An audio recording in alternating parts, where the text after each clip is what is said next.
As the self-proclaimed biggest Demon1 glazer in the world, I get a lot of questions about him. When the G2 sub situation was going on, people were asking me if he was a sub. I told everyone no in the Discord, by the way, so go ahead, link in description, join that if you want to get some early insider info. But after this, I think this is the most questions I've ever gotten on Demon1. With the GRG signing, there was a lot of questions about what role he was going to play. There were a lot of questions about how I thought he would look. There were questions about how this impacted his future prospects. And I'll tell you this. This is a situation unlike really any I've ever seen.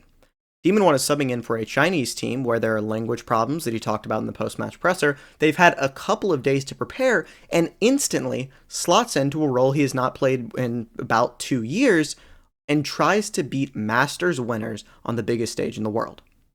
Now, if you've watched the game, you know that it was a excruciatingly close affair. Both maps went to overtime, and I do believe there were a lot of mistakes, specifically on Lotus, that weren't his fault that could have changed the game. However, if you are viewing this video to try and see how Demon1's going to do next year, don't fret, that's what I'm going to try and do here. We're going to break down how he plays as a Sentinel and how that can help him next year. He's not going to be able to play Duelist in Americas at the Tier 1 level next year. There are no slots open. Not his ability, it's the fact that every other team either has some cracked rookie that they're playing, is using a full Latin American roster, or won't play with him due to past affiliations. And Furia, I guess. In this video, we're going to see how Demon1 looks on the Sentinel role to determine if he's going to be able to play in America's Tier 1 next year. I'm Lionzblade. If you could subscribe, that would mean the world to me. I'm trying to hit 10k by the end of the champs, and let's get into it. If you'll notice, this is not a normal defensive setup. It is the good old 104, which is not something you're going to normally see. But, to their credit, DRG have pulled this off a decent amount. Now, let's go ahead and try and break down these fights here, then I'll try and explain why they may be doing this 104. As you can see here, it's an early brawl. Now, the Breach is really good for this. I'm honestly very impressed with the Breach pick because it works out so well. However, once you lose these opening engagements, making it a 3v5, it's pretty much done. You're going to be wrapped around. You're going to hear, by the way, Flex in his name a lot and not in a good light. He is the IGL. I try and cut him some slack for that, but he died so early, so often, probably because he was the only person tree, leaving them with no smokes.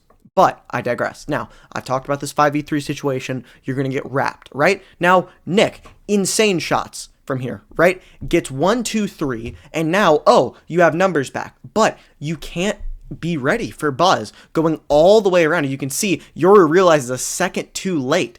He's been able to go all the way around because of him winning that fight against Flexen. Now it's a 2v1 situation, and Demon1, I said before, it's a 104. He's on the other side of the map. You're going to be seeing this a lot, where he's put in these clutch situations and has to rotate the entirety of Lotus and now try and clutch a 1v2 or a 1v1 or whatever it is. To his credit, he did win one of them against Meteor. It was very nice. But again, right here, you've got a Ghost in a 1v2. Buzz is low. That's about the only thing you have going for you. It's a 2v1 post plant now. You have to get this gun. Now, I mentioned that I would talk about why they might be playing that. Now, this is just a theory, but I think the casters mentioned this as well. It's easier to play as an anchor player without, maybe necessarily the greatest comms. As I've said, they're having some comms issues just because of the language barrier. It's easier to play as an anchor player because you don't have to really comm to your teammates, hey, I need this now, this now, this now. For example, a breach stun or something. You can just say they're here, they're not here, stuff like that. Very simplified, but again, they're doing a simplified game plan. They've had 4 or 5 days of prac. Give them maybe a couple more at best. They've got like 6, 7. But Meteor will win that. Good on Demon1 for checking the flank, but we need to watch some more rounds. Now, I've been playing more ranked recently, and let me tell you, there are some creatures loose in the queues, but that's why I use Flow State. See, Flow State's an alternative to energy drinks that'll make you lock in without jitters or crashes. You are just headshotting. If you don't believe me, believe pro players on top teams like Envy and Qubit Academy have talked about it working in professional matches. This is the only thing that's scientifically proven to win you ranked games. So do yourself and me a favor by going ahead and going to neuroptima.com, link in the description, getting yourself some Flow State, using code LIONS at checkout for 10% off and to support me. Thank you so much for listening, and let's get back into it. This is probably one of the more normal setups you're going to see from DRG, and really it's not that different than their other stuff. They just put one person on every site and then have 3 be off rep. And I will say, I do like this. If you'll notice, T1 were leaning pretty heavily into B. It seemed like it would have been in another round I didn't show. They had Vice lurk up into B and then pivoted to B because the only stuff there was the Vice utility and no actual players. So it seems like it could have been a B split here, but they immediately pivot off of this unfortunate kill onto Demon1. As you'll see here, Demon1 is anchoring the site. Boom, sees him. They already are coming over to A before the kill even happened, so it seems like they were going to hit anyways, but Demon1 does get killed there, making it a 4v5. Now, obviously, that's not ideal, but ideally you have two people near your revolt in case anyone's trying to, do any tomfoolery, but with the way DRG have been stacking the map, you're not really able to do that. Like I said, he's the solo site anchor. There's no one for him to group up with. So with that, then T1 are just kind of able to win this out in the post plant. They do use the Fade ult from Stax, who by the way had a really nice game today, utility-wise. But then once this Breach ult comes out, DRG don't really do anything off of it. To be honest, there's a paranoia, but I don't believe that it hit anyone. And then there's just a little bit of Fade utility used. Like I said, Stax had some nice util just to try and stall them, make them break it. But by this time, I mean, the players are fine. They're literally fighting back. And it ends up with Nick in this 1v4 situation. I just really feel like you could have played off that Breach ult a little bit better if you wanted that round one, especially considering how impactful that ult is. But if you do want a silver lining with this kind of funky comp that is designed, I will say this, there are some teams that will play best or better comps and then not play them how they're designed. Some of Sentinel's Viper comps come to mind where they just don't play them very well, especially on Haven. They don't seem to play to the strengths of the comp.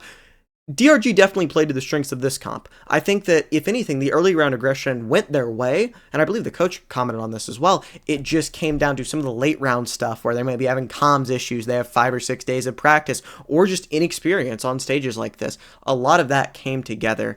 Keep in mind, they're facing Masters winners this year. Like, T1 is no slouch by any stretch, but they're going to lose there. Let's see how they bring it back, though. In this round, I think it highlights the game plan for DRG is essentially the anti-Fnatic.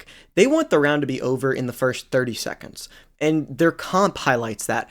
Everything about the way they play says, hey, if we win the early fight, that's our game plan. If we lose it, fine. But we want as many early fights as possible, and T1 are willing to fight into that. And you might be asking, well, why do you think that? The fact that your Smokes player right here, and I really don't want to just come in and crap on a player, but I feel like it is warranted in this case.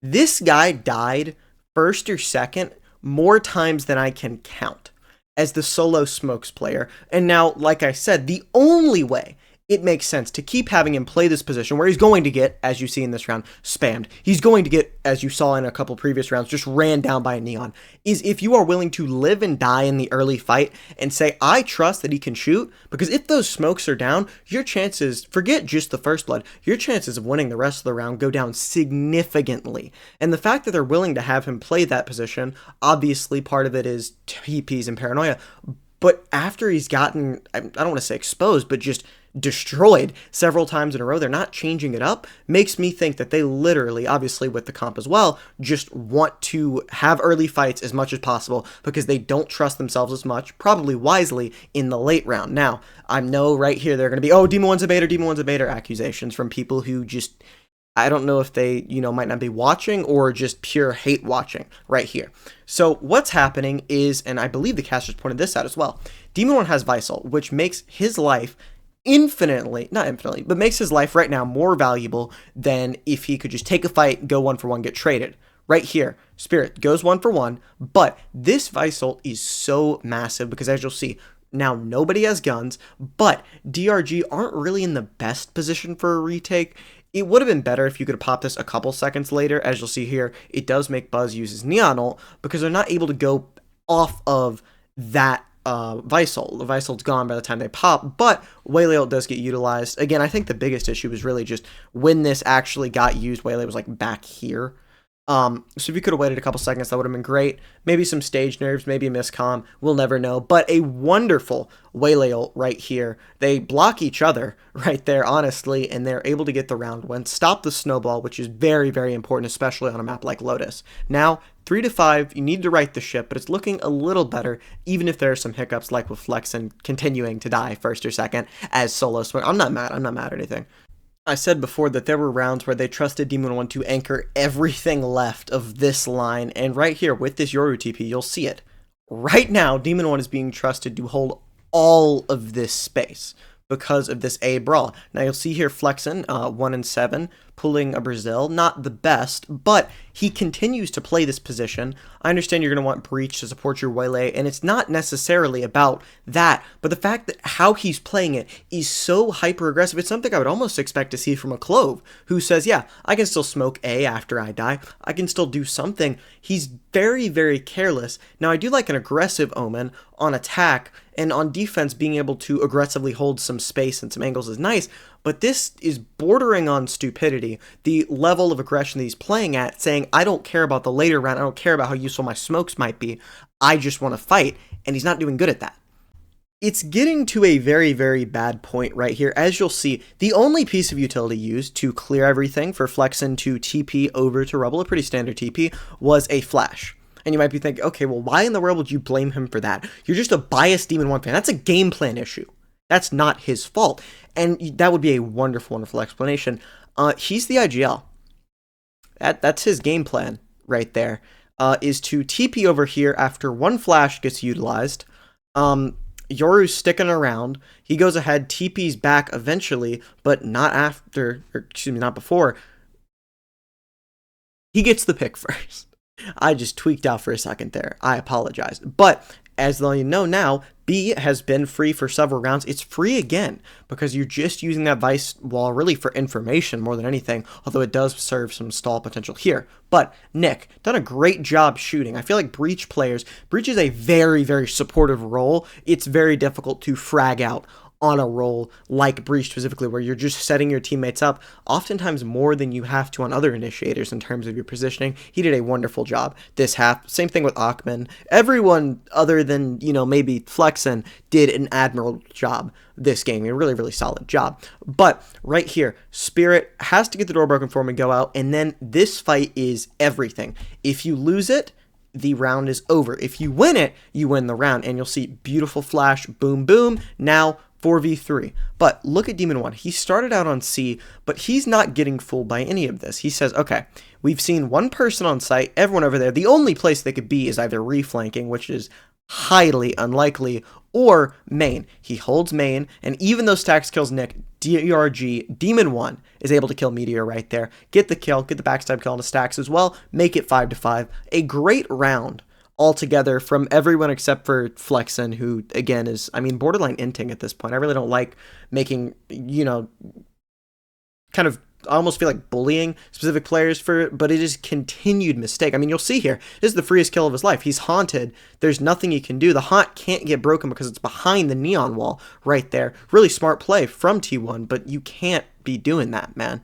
Now, a lot of you are probably wondering why I'm not showing the rounds that they lose, and that's a valid point. Normally, if I'm doing a video on a team, as Flexen his first death and Tree again, that I'm not going to comment on, but normally when I'm doing a video on a team, and it's kind of a glaze video for them, like, oh, they did great, I won't show the round losses because I feel that it's irrelevant. However, in a video like this, it would definitely be relevant, because you need to see the good and the bad. The issue is that if you've been watching something other than my handsome face, what's going on screen right now, you'll see that what happened in that round loss was completely independent of Demon1. I could have been on the server, and it would not have made any difference at all, because he was just on C, it was an A hit, and now he's forced to save his gun. Every single round loss that I haven't shown has been like that, where he's just been, it's either an eco, which I just don't show because they're not normally that interesting, or he's just been on the other side of the map. So there's not really too much to say on that front right there, other than, yeah, DRG got ran down by T1. It happens. T1 are a very good team at just early fights running you down. Again, this was the battle of two teams that were very, very good at fighting early. And personally, I don't care at all, but I feel like some of you guys might want to know how Flexen died first death again. So yeah, that's how it happened. His arm was through the smoke in the same spot that he's been playing for the last 10 or so rounds, give or take, with no change except for like once or twice, and then dying first or second every time. But I'm just letting you guys know, just putting the information out there.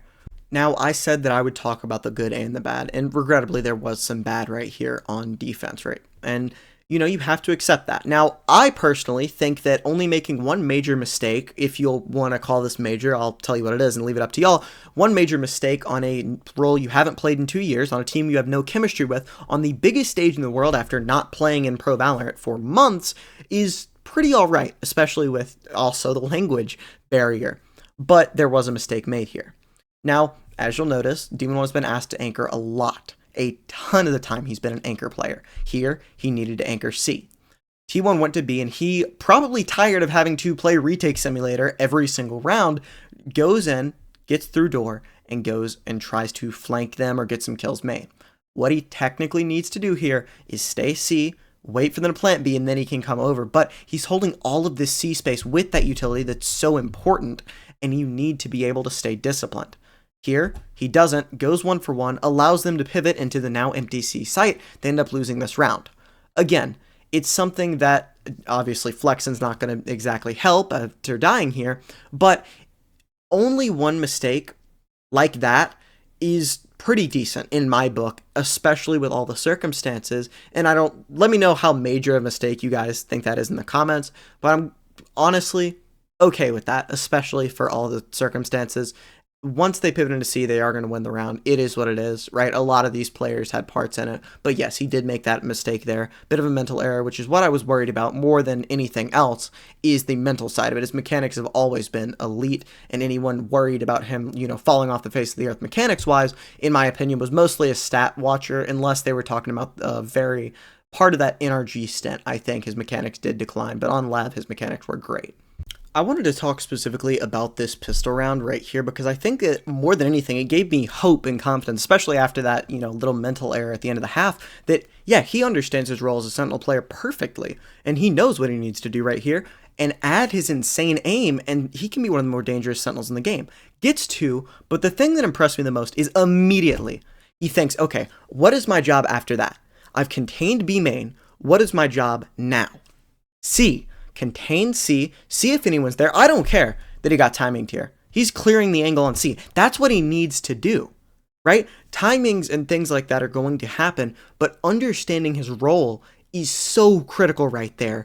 And obviously, I'm going to favor him in a 1v1, right? If he didn't get timing, I'm saying, yeah, he's killing DH. I almost, But yeah, he's going to kill him right there. And so I just love, it's a very small thing, but I love that he's aware of that, willing to take that fight. And again, showing with his aim what he's able to do with the Sentinel role and his job as a Sentinel. So it gives me a ton of hope on the attack half.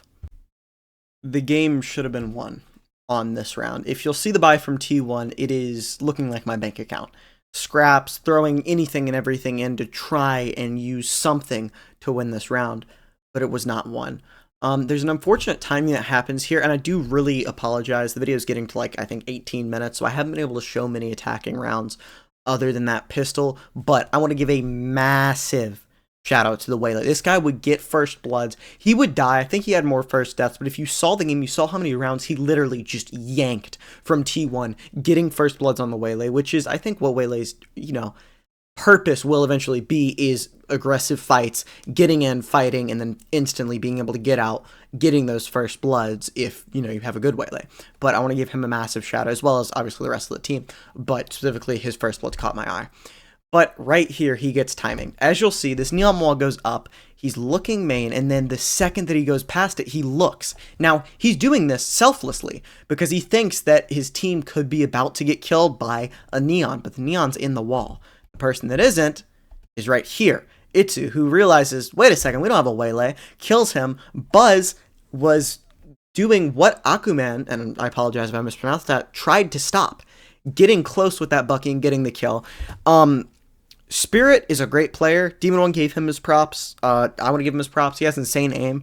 He might have misclicked. That's, I think, the best scenario. In no world should this TP be taken, ever. So I'm going to hope, for future game's sake, that was a misclick. And as you'll see here, within 15 seconds, the round is over. DRG would go on to lose this game in overtime, and I would show more rounds, but I am a Falcons fan, so I'm going to be watching Sunday Night Football. And yeah, so I'm going to wrap it up with a beautiful quote from one of the casters. Again, I'm trying to hit 10K by the end of champs. Make sure to subscribe. I'll see you guys next time, but first, listen to this and click on one of these videos if you like it. Peace. There's some doubters or hate watchers sat there at home like, no, he's meant to be bad. Well, he's playing in a one trick. He's playing in the Chinese #2 team. He can't be the top fragger in the server. So unsuccessful hate watch so far.